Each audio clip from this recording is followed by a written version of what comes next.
Assalamualaikum warahmatullahi wabarakatuh. Bismillahirrahmanirrahim.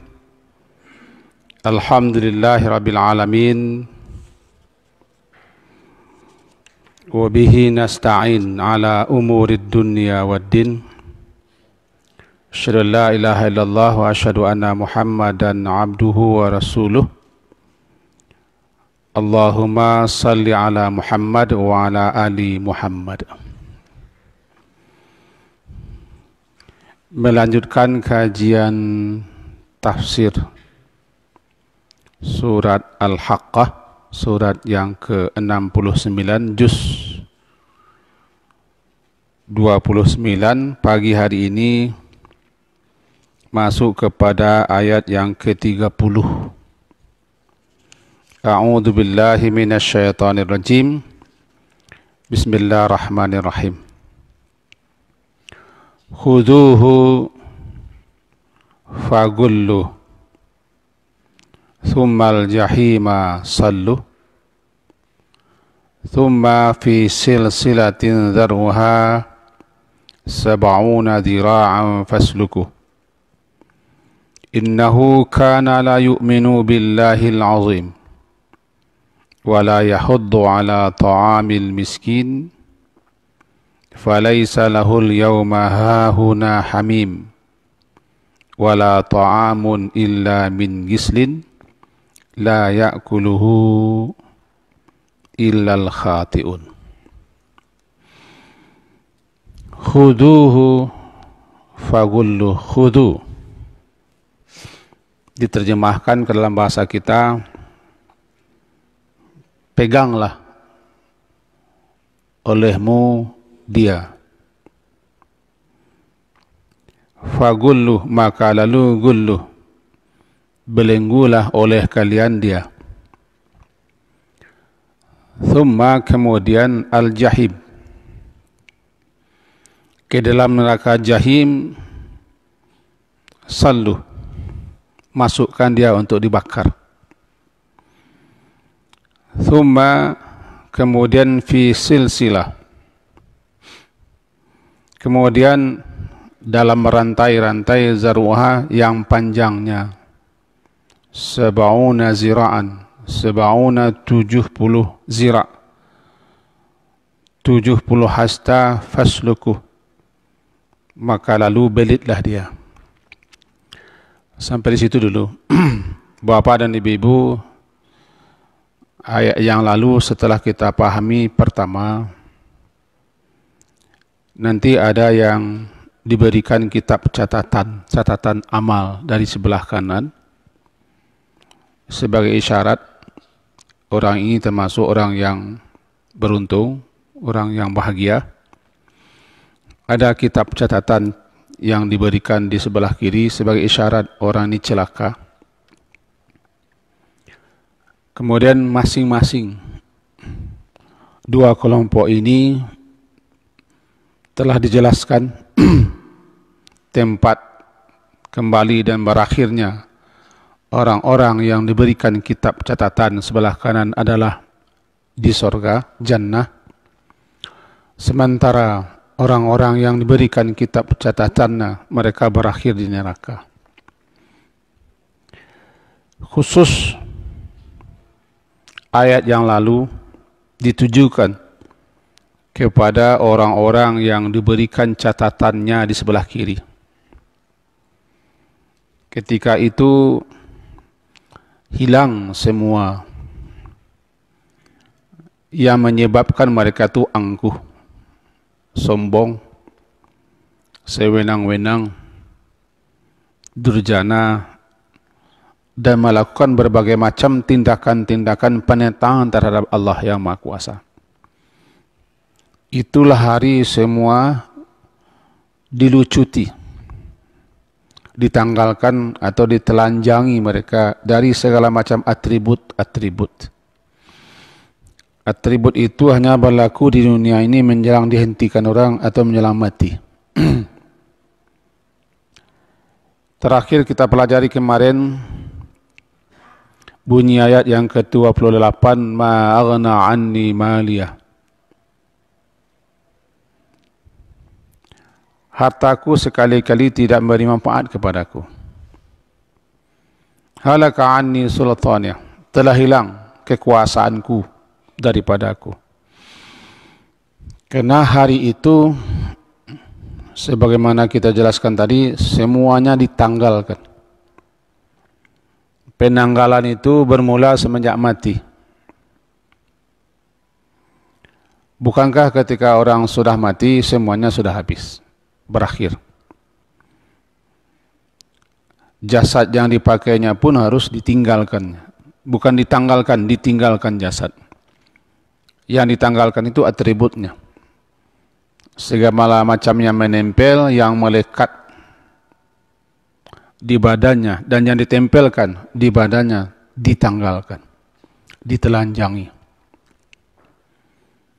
Badannya harus ditinggalkannya. Dia harus berangkat, meninggalkan pentas panggung kehidupan dunia ini. Mau tidak mau, kalau sudah sampai waktunya, ajalnya, dia harus pergi.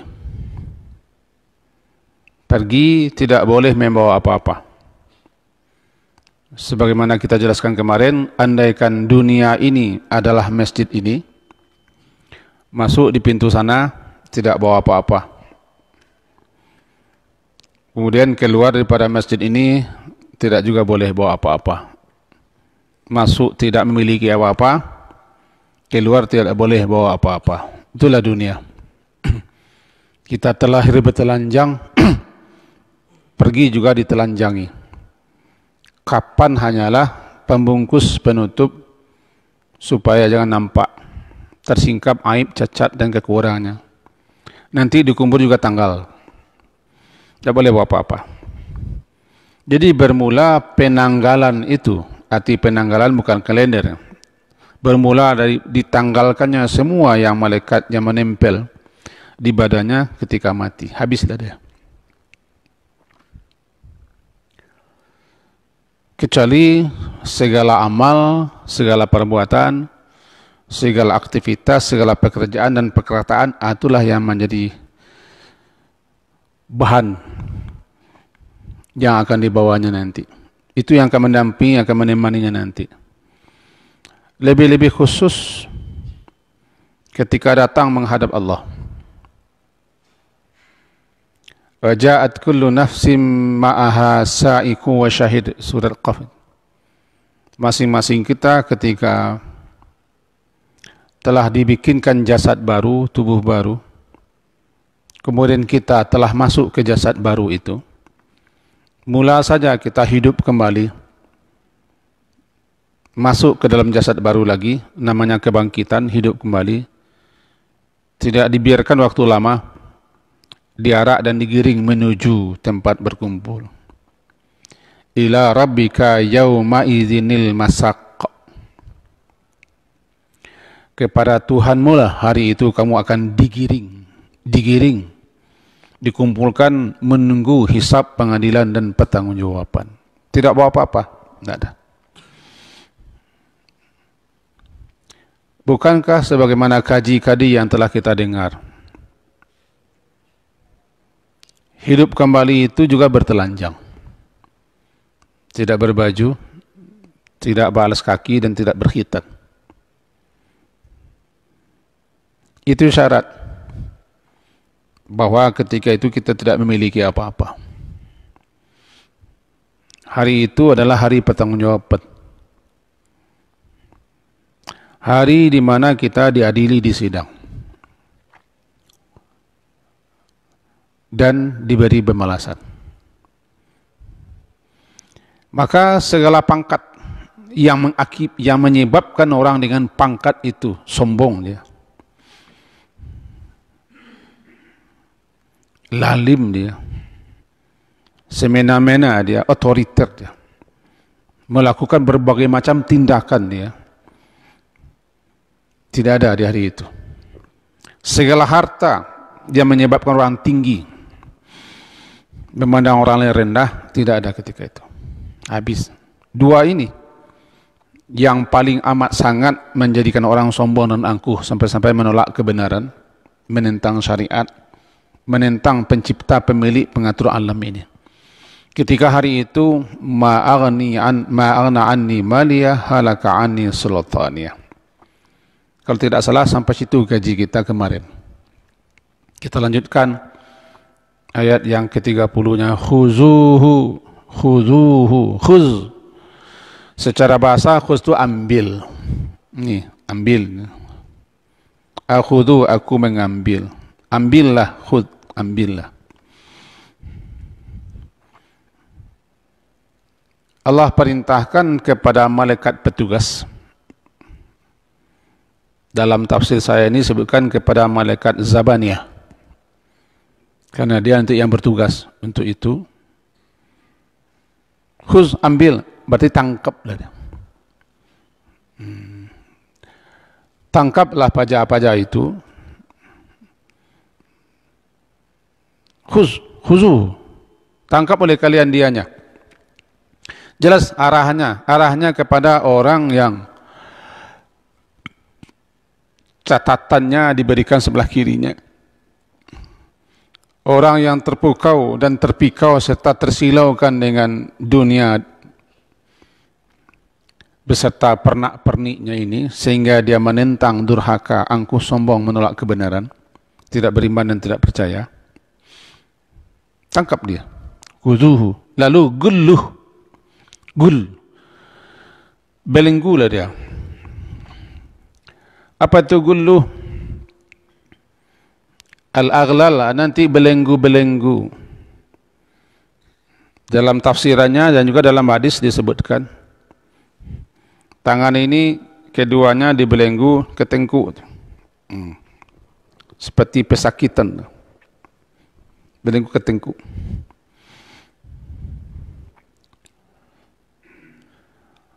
Belenggulah dia. Itu perintah kepada malaikat. Di mana ini? Ketika masih berada di mahsyar. Sewaktu berkumpul di hadapan semua makhluk itu, alangkah terhina dan remeh, hina, remeh dan kecilnya mereka ini. Walaupun mereka di dunia dulu entah siapa-siapa. Itu namanya penghinaan terhadap makhluk-makhluk yang sombong, yang angkuh seperti ini. Tangkap dia. Lalu belenggu dia. Ke leher. Sehingga kalau bahasa kami tercingoak. Belenggu di sini. Nah, begitu. Idil aghlalu fi a'naqim, ketika al-aghlal, ketika belenggu-belenggu ada di tengkuk mereka. Itu perintah. Sebentar lagi tiba masanya. Tidak lama lagi. Bahkan di dunia sudah ada orang mengalami itu. Sejaya-jayanya, sehebat-hebatnya, ketika digulingkan dan dicampak orang, dia dibelenggu.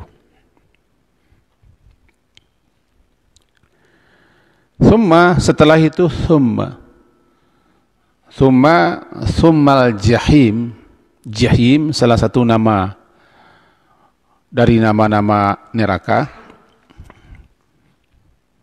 Ada ulama yang memahami neraka itu mempunyai nama-nama. Salah satu namanya ismun min asma'inar adalah jahim. Ada jahannam, ada lazah, ada saqar, ada hutama, ada sa'ir, ada jahim, ada hawiyah. Salah satunya jahim. Jahim adalah sebutan bagi neraka karena panasnya besar, bergejolak-gejolak. Sallu itu masih perintah. Sallu, salah, memasukkan sesuatu ke dalam api untuk dibakar. Kalau bahasa orang Manggalehnya manyate barangkali. dimasukkan dia ke dalam api untuk dibakar, sekaligus menjadi bahan bakar. Manusia, termasuk jin, jin-jin yang bangkang, yang durhaka, yang kafir, yang ingkar, yang tidak percaya, di neraka itu bukan hanya dibakar, sekaligus menjadi bahan bakarnya. Bahan bakarnya itu kan telah pernah kita ketahui. Ada jin, ada manusia, ada batu, hijarah. Batunya itu kibrit, kibrit belerang. Sangat busuk. Batu belerang menjadi bahan bakar. Kemudian apapun yang disembah oleh manusia, antum, kamu semua, mahasabu, apa saja yang kamu sembah, hasabu itu bahan bakar neraka jahanam. Jadi 4 bahan bakarnya. Jin, manusia, batu, dan apapun yang disembah untuk menghinakan. Menghinakan bahwa apa yang kalian sembah itu sama dengan kalian. Apapun yang disembah oleh manusia nanti dibentuk menjadi satu sosok. Sampai-sampai kalau Nabi Isa yang disembah oleh orang, Nabi Isa itu dibikinkan jelmaannya setan. Ini setan-setan tertentu, jin-jin jahat tertentu, dijelmakan sosoknya, bentuknya seperti sosok Nabi Isa. Lalu penyembah-penyembahnya menyangka itu Tuhannya. Kemudian jelmaannya ini dia pendahulunya menuju neraka. Jadi apapun yang disembah oleh manusia, yang dianggap oleh manusia Tuhan, dijelmakan nanti. Begitu menurut beberapa ulama. Sehingga betul-betul nampak sosoknya dan sama-sama dicucukkan masuk neraka. Sebagai penghinaan, melecehkan bahwa apa yang kalian sembah itu tidak bisa apa-apa. Tidak bisa apa-apa dan tidak bisa berbuat apa-apa.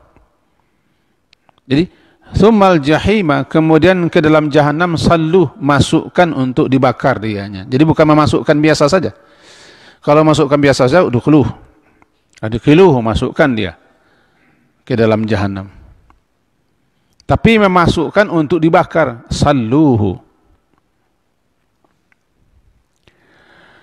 Thumma fi silsilatin. Kemudian fi silsilah, silsilah rantai-rantai. Rantai-rantai yang dar'uha sab'una zira'an. Zar'u itu maknanya tul, panjangnya. Jadi zar'uha tuluha, panjangnya sab'una zira'an, sab'un 70 hasta. Nah, hastanya hasta siapa ini? Ada ulama yang memahami hasta di sini macam hasta para malaikat. Wallahu a'lam. Sab'una zira'an, 70 hasta panjangnya rantai, hasta malaikat. Kalau memang benarlah hasta malaikat, saya dapat gambarkan sedikit. Penghuni neraka jahanam itu tubuhnya akan diperbesar sebesar-besarnya sampai satu giginya sebesar bukit Uhud. Siapa yang telah pernah ke Madinah nampak bukit Uhud, bukit merah yang besar itu. Bukan bukit kecil tempat orang berfoto-foto itu bukit pemanah namanya. Tidak, bukit merah yang panjang. Satu giginya sebesar bukit itu. Gigi kita kan 32. Kalau begitu, alangkah besarnya mulutnya. Diperbesar sebesar-besarnya. Ketebalan kulitnya mencapai 40 sampai 60 hasta. Wallahu a'lam, tapi begitu ketemu dalam beberapa riwayat. Dalam penjelasan kitab-kitab tafsir juga begitu. Sekali lagi wallahu a'lam, andaikan memang begitu, lalu hastanya berapa panjangnya? Jangankan hasta malaikat yang menjadi penjaga-penjaga jahanam itu khazanah jahanam, namanya Zabaniyah. Sedangkan hasta masing-masing orang saja ketika itu sebegitu panjangnya. Mana yang benar Allah yang tahu. Tapi yang jelas di sini disebutkan sab'una zira'an fasluku. Belitlah mereka. Belitkan rantai-rantai kepada mereka. Rantai itu panjangnya 17 hasta di neraka. Kajinya begini. Di mana? Di mahsyar. Kertas sidang sudah kalau bahasa dunia, sidang sudah diputuskan, palu sudah ditekuk, terdakwa, tertuduh, ditempatkan di neraka seumur hidup misalnya. Lalu petugas menjalankan tugasnya, ditangkap dia lagi. Ini mahsyar, mereka dibelenggu. Ada juga ulama mengatakan sudah belenggu mereka ditarik. Saya baca dalam kitab Kitab Al-Hayatul Akhirah. Mereka itu setelah diputuskan dan sudah dijelaskan tempatnya, lalu mereka dibelenggu oleh malaikat-malaikat petugas, kemudian digabung-gabung serombongan demi serombongan, kemudian ditarik dengan rantai-rantai menuju neraka dalam keadaan tidak berfungsi inderanya. Inderanya tidak berfungsi. Mata, telinga, mulut tidak berfungsi. Ada tapi tidak berfungsi. Kemana mereka ditarik, kemana mereka dihela, tidak tahu. Mereka tidak tahu. Idil aghlalu fi a'naqihim wassalasil. Ketika belenggu-belenggu rantai-rantai, dengan itu mereka ditarik, yushabun, ditarik ke jahanam. Setiba mereka di jahanam, indranya difungsikan lagi. Baru ketika itu mereka berteriak selantang-lantangnya. Mereka melihat, mereka menyaksikan, absarna wassami'na. Sekarang baru kami lihat, sedangkan kami mengaku. Nah, ketika itulah mereka minta dengan sekeras-keras suara, minta dikeluarkan, minta kembalikan hidup lagi. Ini apa? Ini ancaman namanya. Ada yang percaya, yang tidak. Ada yang percaya, ada yang tidak. Masalahnya masalah keimanan. Kepercayaan tidak bisa dipaksakan, kan? Keyakinan tidak bisa dipaksakan. Iman tidak bisa. Itu iman itu anugerah. Kita sangat bersyukur kita bahwa kita telah diberi oleh Allah sesuatu ke dalam hati kita sehingga kita percaya, kita yakin, kita beriman. Karena itu tidak bisa ditanamkan sehebat apapun seorang guru, seorang ulama, walaupun dia tamat dimanapun, dia tidak bisa memasukkan kepercayaan ke dalam hati orang. Kalau bisa lah, Nabi bisa. Pasti Nabi Nuh sudah bisa. Masuk Nabi Muhammad, pasti Nabi Muhammad sudah bisa memasukkan kepercayaan itu ke dalam hati Abu Talib, paman yang mengasuhnya sejak usia 8 tahun sampai mati. Tapi beliau tidak kuasa. Itu hanyalah Allah yang paling tahu siapa yang pantas, yang patut mendapat itu. Kita yang sudah dapat itu, syukurlah, tidak ada lagi anugerah sehebat, setinggi, seagung, seutama itu. Syukuri. Bagaimana mensyukuri? Ya, jangan dibiarkan nanti hilang, pupuk-pupuk tambah-tambah. Dia bisa bertambah, bisa berkurang. Nah, salah satu tambahnya dengan duduk di rumah Allah ini, mendengarkan ayat-ayat Allah. Ayat-ayat Allah bagaimana tafsirannya menurut para ulama-ulama, mendengarkan hadis Rasulullah bagaimana syarahnya, itu menambah. Ilmu itu bagi orang beriman menambah iman. Orang kalau sudah beriman, ilmu baginya penambah iman. Orang kalau tidak beriman, ilmu baginya menjauhkan dia daripada iman. Itu makanya ilmu tertinggi dalam Islam itu ilmu yang mengantarkan mereka kepada Allah. Ya. Ilmu apa saja, kadang ilmu itu dapat mengantarkan orang kepada Allah, itu ilmu yang tertinggi. Ilmu-ilmu yang lain tidak berguna. Itu dalam bahasa akidahnya begitu. Pengetahuan tentang kiamat dan seterusnya itu hanya dapat kita terima di dalam Quran, dalam hadis-hadis yang sahih. Nah, termasuk ke dalamnya apa yang informasikan tadi, bahwa disebutkan dalam beberapa riwayat, setiba mereka di neraka, baru indera mereka difungsikan lagi. Mereka ditarik, diseret dengan belenggu-belenggu, serombongan-serombongan, sekelompok demi sekelompok menuju neraka oleh mereka petugas, lalu dihumbankan ke dalam, setiba dalam, indranya berfungsi lagi. Ketika itulah mereka bersuara, berteriak, dan seterusnya. Istarikhuna fiha, mereka berteriak selantang-lantangnya, meminta, memohon kepada Allah, akhrijna, keluarkanlah kami dari sini ya Allah, na'mal salihan, supaya kami bisa beramal saleh, ghairal ladzi kunna na'mal, berbeda dengan apa yang kami lakukan dulu. Karena apa yang kami lakukan dulu tidak ada faedah sedikit pun. Apa yang dikasak kusukkan, apa yang bikin manusia itu sibuk sesibuk-sibuknya, atau sibuk sesibuk-sibuknya, pakai baju ini, pakai pakaian ini, pakai mobil ini, sibuk sesibuk-sibuknya. Luar biasa, orang hebat dia. Orang hebat dia. Tapi rupanya kesibukan-kesibukan mereka itu tidak ada sedikit pun manfaat faedahnya untuk akhiratnya. Karena yang mereka sibukkan itu semata-mata untuk duniawi belaka. Kalau kita sibuklah di dunia, tapi sibuk kita itu untuk dapat membahagiakan kita di akhirat. Kan dalam ayat yang barangkali sering kita dengar, wabtaghi fima atakallah daral akhirah. Ini apa yang kamu peroleh sekarang, apa yang kamu dapat sekarang, siapapun kamu, status kedudukanmu, pakailah itu untuk kejayaan akhirat, untuk kebahagiaan akhirat. Jangan hanya untuk kemewahan, kejayaan, kesuksesan, keberhasilan dunia saja, tapi pakai itu bagaimana supaya kita berhasil di akhirat nanti. Wabtaghi fima atakallah daral akhirah. Wabtaghi, carilah, tuntutlah. Wabtaghi, ibtigha itu maknanya kan bersungguh-sungguhlah mencari, memanfaatkan, mempergunakan fima atakallah, apapun yang Allah berikan kepadamu di dunia ini untuk kebahagiaan akhirat. Jangan hanya kita sibukkan hanya untuk dunia. Kita tidak boleh meninggalkan dunia.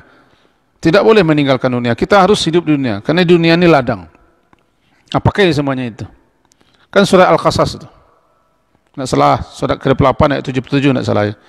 Cari itu. Nah, manusia-manusia yang sibuk, tetapi yang mereka sibukkan itu tidak sedikit pun berarti, tidak berguna untuk kehidupan mereka setelah mati. Baru setiba mereka di neraka, setelah mereka dibelenggu dan dirantai di situ, indera mereka difungsikan lagi, baru mereka berteriak, akhrijna, atau ghalabat alaina shiqwatuna, kami telah dikalahkan oleh kecelakaan kami. Rupanya apa yang kami dulu cari di dunia membuat kami celaka, dan kami telah disalahkan oleh celaka itu. Sekarang keluarkan kami ya Allah, na'mal salihan. Surat Fatir itu. Na'mal salihan, supaya kami bisa beramal saleh. Ghairal ladzi kunna na'mal, berbeda dengan apa yang kami lakukan dulu. Kemudian lalu dibentak mereka ini, awalam nu'ammirkum, dibentak dalam surat Fatir. Awalam nu'ammirkum, bukankah kami telah panjangkan umurmu? Awalam nu'ammir itu dikatakan kepada mereka karena mereka masih meminta-minta, bahasa kita membana-bana, memohon-mohon kepada Allah. Ayat ke-37 surat Fatir, surat ke-35, wahum yastarikhuna fiha rabbana akhrijna na'mal salihan ghairal ladzi kunna na'mal awalam nu'ammirkum ma yatadhakkaru fihi man tadhakkara wa ja'akumun nadhir fadhuqu fama lil zalimina min nasir. Fatir surat ke-35 ayat 37. Mereka berteriak sekeras-kerasnya di neraka itu. Setelah mereka dimasukkan ke situ dengan belenggu dan rantai-rantai, Rabbana, wahai Rabb kami, keluarkanlah kami. Beri kami kesempatan. Beri kami waktu lagi. Hidupkan lagi kami ke dunia. Na'mal salih. supaya kami bisa beramal saleh. Rupanya yang dulu bukan amal saleh, walaupun baik tapi tidak saleh.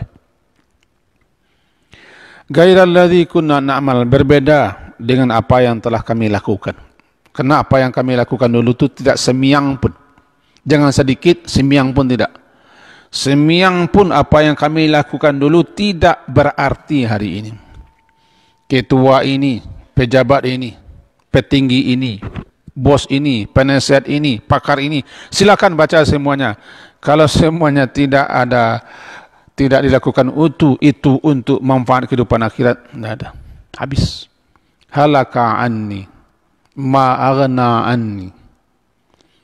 Ma aghna tidak berguna. Halaka habis, binasa. Habis semuanya.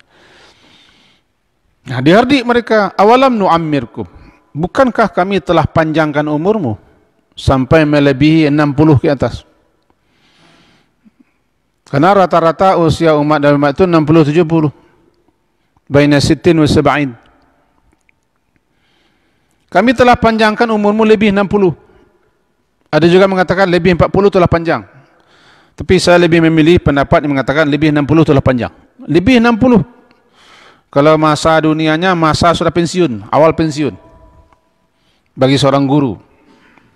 Bagi seorang kantoran, umur 58, 57. Kan sudah ada kesempatan, kami sudah beri kamu kesempatan, sudah kami hidupkan kamu selama itu.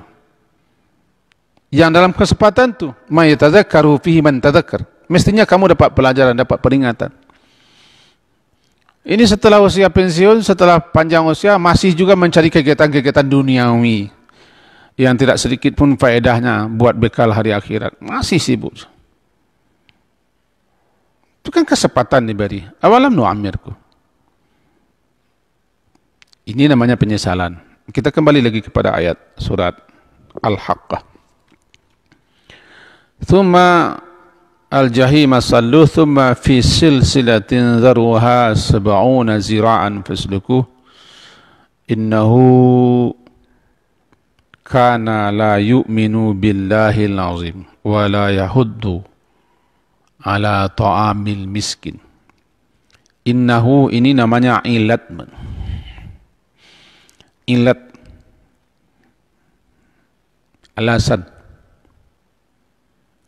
alasan lantaran karena apa mereka mengalami itu. Disebutkan yang paling pokok, penyebab utama mereka seperti itu, la yu'minu billahil azim. Itu penyebab paling utama. Mereka tidak beriman, tidak percaya, tidak yakin kepada Allah yang Maha Agung. Disebutkan di sini Allah dengan Al-Azim, Maha Agung. La yu'minu billahil azim, azim. Kata para ulama, kenapa tidak nama Allah yang lain disebutkan? Misalnya, la yu'minu billahil, ada sekian nama-nama Allah, billahil alim misalnya, billahil akhim, billahil aziz, tidak, tapi azim.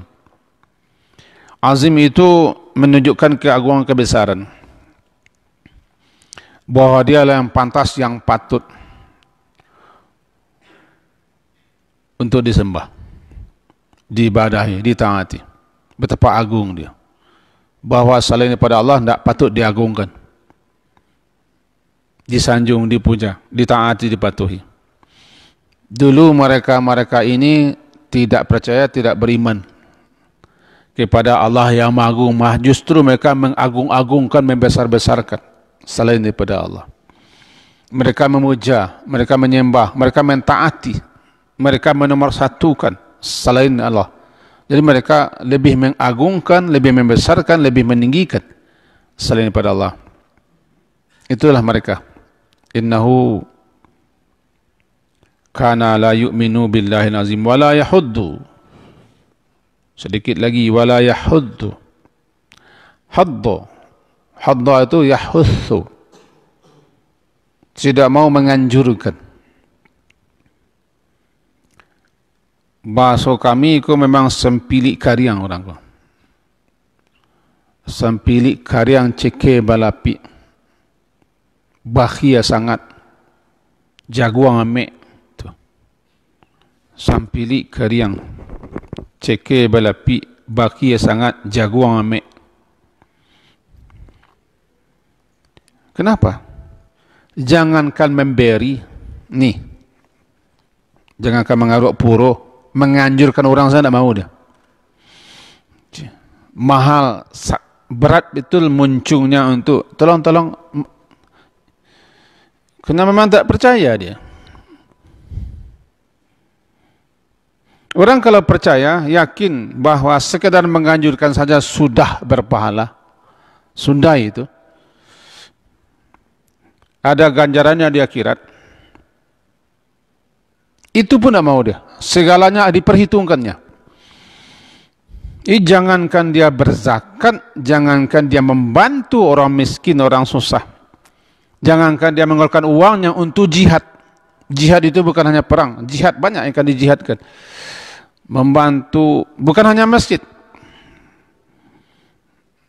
Kalau membantu masjid, semua orang banyak berminat. Banyak yang akan dibantu dalam kehidupan ini. Banyak guru-guru kita, orang-orang yang sudah menghabiskan waktunya untuk agama ini. Lembaga-lembaga mereka, pendidikan-pendidikan mereka, asuhan-asuhan mereka. Mereka sudah menghabiskan, maka telah mewakafkan diri mereka untuk itu. Bagaimana mereka susah mendirikan gedung-gedung, bangun-bangun untuk orang-orang berpendidikan, untuk orang susah, orang yatim, orang miskin, dan segala macam. Bantu mereka. Itu pun tidak mau. Jadi mereka telah sampai kepada tingkat sampili. Sampili, cike, bakhia. La yahuddu. Ini dua. Mereka tidak beriman kepada Allah yang Maha Agung, ini sudah rusak ke atas. Ke atas perginya. Itu haknya, hak Allah. Dan mereka tidak mau membantu, menganjurkan untuk memberikan makan orang miskin. Berarti hablum minallahnya kena, hablum minannasnya juga kena. Mereka orang punya, mereka orang berharta, mereka orang lai, mereka orang berada. Tapi mereka tidak ngasih. Itu tidak beriman dan tidak ada hubungan dengan orang lain, tidak ada. Orang miskin, orang susah, orang menderita, orang payah, makin dicekiknya. Ini dua ilat utama, dua alasan utama kenapa mereka begitu di akhirat kelak. Dapat kita simpulkan sementara karena waktu sudah habis. Pertama, bahwa yang dapat mengantarkan orang kepada kesombongan, keangkuhan, menolak kebenaran adalah harta dan kekuasaan. Yang mendorong orang untuk sombong, angkuh itu banyak. Tapi yang paling menonjol umumnya dua ini. Harta, kekuasaan. Kepintaran menurut, karena orang pintar dibeli dengan harta juga hilang pintarnya. Itu kata orang di TV. Inguah baca aku kalau lagi pitih. Secadik-cadiknya, sehebat-hebatnya. Dia gih pitih, dia gih kekuasaan, dia jabatan. Coka bawa dia tua hidung. Coka bawa dia tua hidung. Hilang cadiknya. Basuh kampung ambonya. Batan duk nak makan, biarlah sungu berkubang. Dia tahu sungu. Sungu tahu. Muncung. Tanduk di sini. Bagaimana supaya tanduknya makan? Biarlah sungu berlepong-lepong.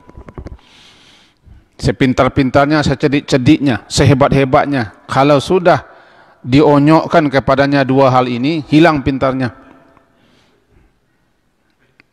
Jadi itu penyebab utama orang sombong, hilang akal sehatnya.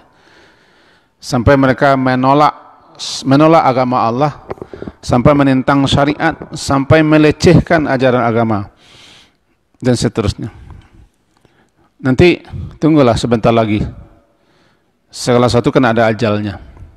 Bahkan dunia pun ada ajalnya. Dunia juga ajalnya. Dan itulah gunanya kita belajar sabar. Nanti di akhirat sama-sama kita tonton. Mudah-mudahan kita di akhirat nanti termasuk orang-orang yang tidak seperti itu. Amin. Diakhiri dengan subhanakallah bihamdika asyhadu an la ilaha illa anta astaghfiruka wa atubu ilaik. Sallallahu ala Muhammadin wa ala alihi washabbihi ajma'in. Walhamdulillah. Assalamualaikum warahmatullahi wabarakatuh.